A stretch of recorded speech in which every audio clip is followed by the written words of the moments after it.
Seja bem-vindo, meu nome é Paulo Carvalho, se inscreva no canal e se gostar do vídeo, compartilhe com seus amigos. No vídeo de hoje nós vamos falar sobre um relato enviado por uma inscrita do canal. O nome das pessoas que viveram essa história serão trocados para proteger a sua identidade. Vamos ao vídeo. Essa história aconteceu com a minha bisavó, na cidade de Viana, no interior do estado do Maranhão. A minha bisavó ficou viúva cedo, com os seus 4 filhos ainda pequenos, quando o marido dela morreu.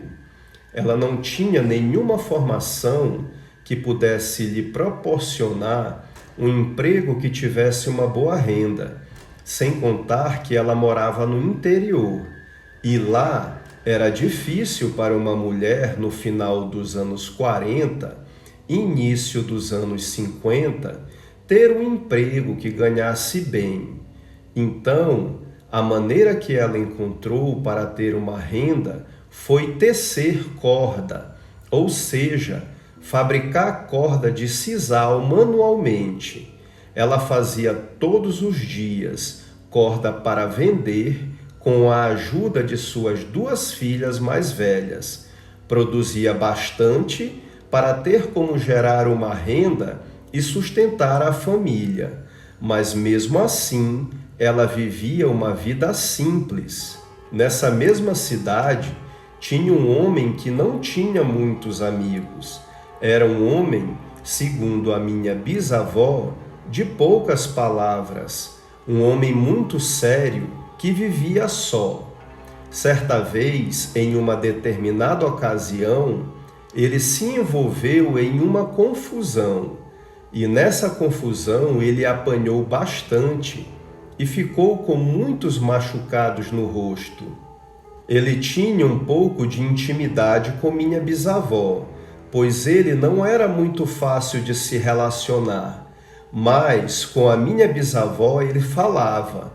Então ele se aproximou dela e pediu para que ela fizesse curativos nos ferimentos que ele adquirira na briga.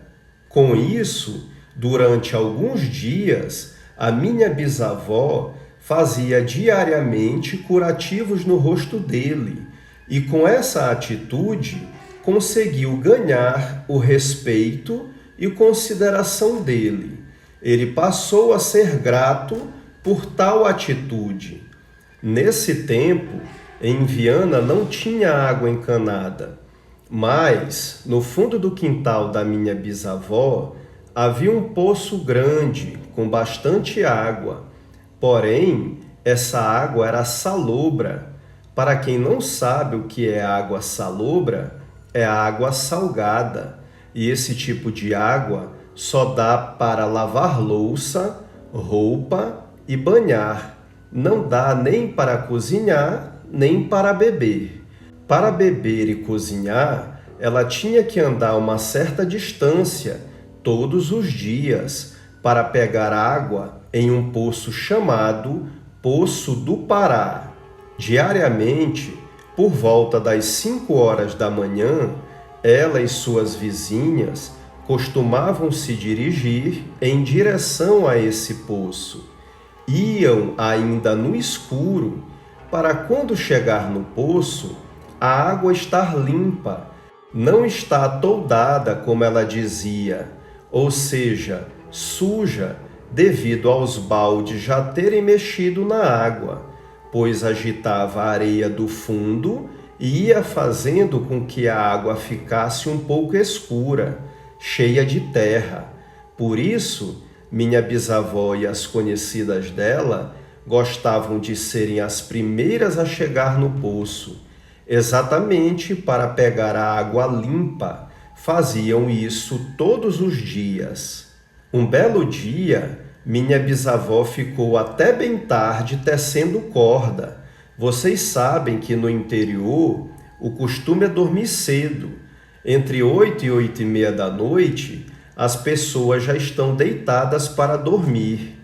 Dormir às 10 horas da noite é dormir muito tarde. Nesse dia, ela ficou até bem tarde, junto com as suas 2 filhas mais velhas, tecendo corda. Logo se espantou com as badaladas do relógio de seu vizinho da frente, marcando 11 da noite.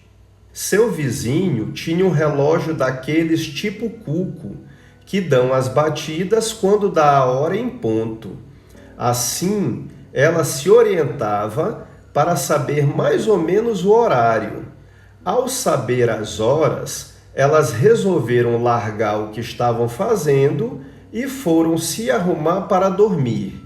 Minha bisavó sabia que ia acordar por volta de 4 e pouquinha da manhã, porque 5 horas as meninas iam passar para irem para o poço. Mas o que aconteceu foi que ela estava muito ansiosa. A gente sabe que quando a gente está ansiosa, agoniada, a gente não dorme tão fácil e não relaxa. Então ela deitou junto com as filhas e, em vez de dormir, ela só cochilou por pouco tempo. Quando acordou, olhou por debaixo da janela e viu tudo claro lá fora.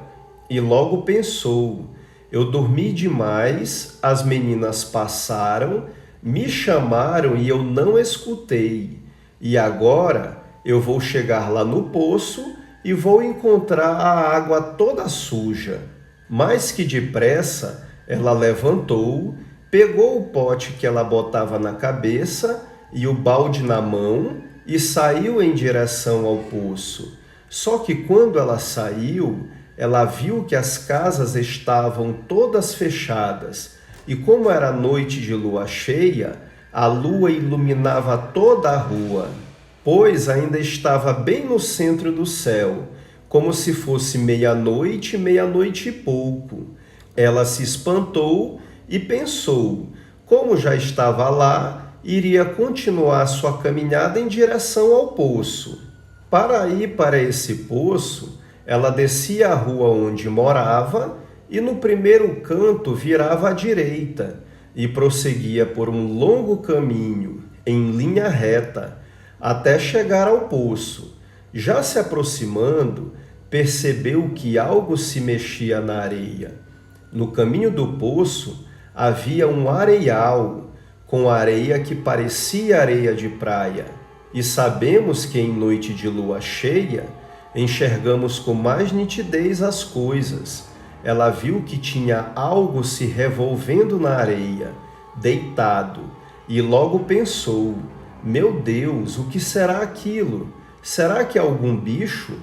Mesmo com muito medo, ela resolveu continuar sua caminhada. Quando ela se aproximou mais, percebeu que era um bicho grande. Ela pensou que poderia ser um cavalo, um jumento ou um burro se rolando, mas mesmo assim ela continuou. Quando chegou mais próximo, viu que era uma pessoa e pensou: eu não vou voltar. Ela olhou e percebeu que era seu conhecido, aquele que ela curou suas feridas e que era conhecido pelo seu apelido de Poli. Ela quase desmaiou, pois todos da cidade sabiam que ele tinha uns costumes estranhos, fazia umas rezas diferentes. O povo dizia que ele virava porco, virava bicho. Foi aí que ela deduziu que, por ser noite de lua cheia, ele estava virando bicho. Ele, ao ver minha bisavó chegar, parou de se rolar na areia, sentou e ficou observando atentamente os movimentos de minha bisavó. Ele estava totalmente nu. Ela, ao se aproximar dele, pensou: não vou voltar esse estirão todinho, pois já estou bem pertinho do poço. Vou criar coragem para pegar minha água e voltar para casa. Nesse momento, ela criou coragem e não olhou mais para ele, só de rabo de olho. Ele a acompanhava com o olhar. Ela chegou no poço, pegou a água e voltou rapidamente com passos bem fortes, seguros, mas só Deus sabia como ela estava por dentro. Passou por ele e continuou, ele sempre a acompanhando com os olhos. Ela andou rápido, pois o medo era dele vir atrás dela, mas graças a Deus ele não foi. Quando ela virou o canto, andava tão rápido que quase corria em direção à sua casa, sem notar que estava com um pote na cabeça e o balde na mão. Quando a mesma chegou em sua residência, acordou suas filhas e contou o que havia passado há pouco. Estava quase para morrer, pois seu coração batia muito forte. Não demorou muito para o relógio de seu vizinho bater exatamente 2 vezes, ou seja, 2 horas da manhã. Foi aí que ela percebeu que tinha se equivocado com o horário. Depois de um certo tempo, se acalmaram e foram dormir. No outro dia, levantou-se como de costume e foi dedicar-se aos seus afazeres diários. Por volta das 11 horas da manhã, bateram em sua casa e a mesma foi atender. Para sua surpresa, era seu Poli, aquele do episódio da noite anterior.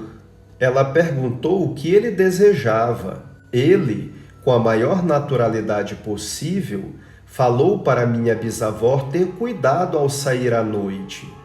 Ele sabia que ela havia se equivocado com o horário e por isso não havia lhe feito nada, mas que na próxima vez tivesse mais cuidado, pois não agiria mais assim.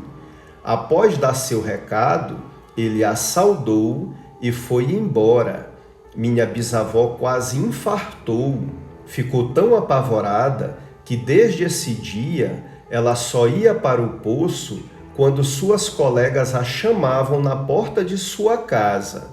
Ela sempre dizia que naquele poço ela ia acompanhada, mas sozinha nunca mais. Esse relato é real e é conhecido na família até hoje. O que faz um ser humano se transformar em uma criatura sobrenatural como essa, eu não sei.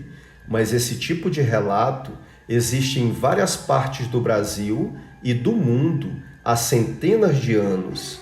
E você, o que faria no lugar dessa senhora? Voltaria para casa ou continuaria a sua caminhada rumo ao poço? Se inscreva no canal, compartilhe e clique no sininho. Até o próximo vídeo. Fique com Deus!